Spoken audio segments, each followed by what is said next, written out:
Hello, friends. Welcome back to the show. The channel, this thing, to YouTube. Anyway, today we're going to be talking about collecting seeds. Now, there's nothing particularly scientific about the way I'm going to tell you about this, because I don't want you to overthink it too much. But as a brief introduction to collecting seeds, generally speaking, it's going to be late summer and into fall when you're collecting most seeds. The best way to identify something that has seeds that are ready to pick, like this lupin, is looking for dried stems or stalks on a plant, and then, of course, looking for any sort of dried seed pod. If you're seeing green stems and green seed pods, generally speaking, the seeds are not going to be ready to pick yet.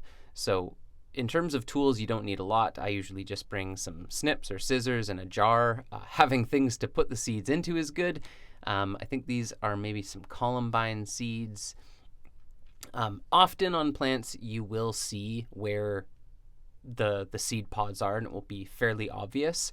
And if you're looking to see if a seed is ready to harvest and gather, is I usually just give it a little tap or a shake, and if it sounds like a tiny little maraca, the seeds are probably dry enough to harvest. There are seeds that you can gather while they're still green, but they haven't always fully developed. So just like other parts of the plant, the seed usually needs to fully develop first. Make sure you label what you're collecting and keeping them separate. I mean, that is, of course, if you care, you might just be gathering a bunch of wildflower seeds and it may not matter.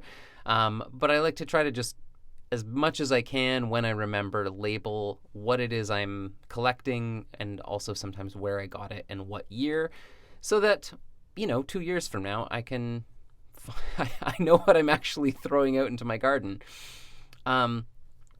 You will see there's seeds inside of fruits like tomatoes and things like that as well. So if you're growing vegetables and you're wanting to save seeds, you're going to want to wait until usually towards the end of the season, and you're just going to save some of the fruit to gather the seeds from that. There's particular methods for each kind of vegetable, so I'll make separate videos about all of those, but it's the same premise.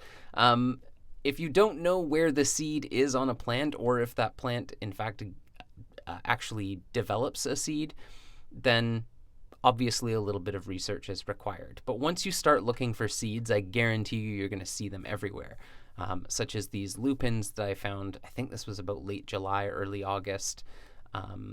There's some carnations here as well that you could hear every time I walked by. I found some chives that I wanted to collect as well. I usually carry these little brown seed packets with me so that I can, if I see seeds, I can gather them. That's what my life has come to. That's how I'm spending my time. Anyway, like I said, once you start looking for seeds, you will see them everywhere. Be mindful of if you're walking on other people's property or things like that. I try to avoid fishing through people's gardens for stuff. If there's something leaning over a pathway that's a right of way, maybe I will help myself. But I try to leave things more or less as I found them, and only, of course, taking as much seed as I need. As much seed as I need. Okay, I think that's where I'm going to leave it here. Obviously, there's a lot to know about individual types of seeds and various times of year. Of course, there are plants that produce seeds outside of that late summer, early fall window. But the main thing is that you want to go out prepared with either some seed packets or some jars, and maybe just start with a few different kinds of seeds and making sure that they're going to be right for you and right for your area. This is where the whole caveat comes in about invasive species and things, and doing a bit of research to know and discern, okay, I'm gathering these seeds and I'm going to throw them presumably into my garden or into my space that I have to garden. Are they going to take over everything? Are they something that's going to be beneficial?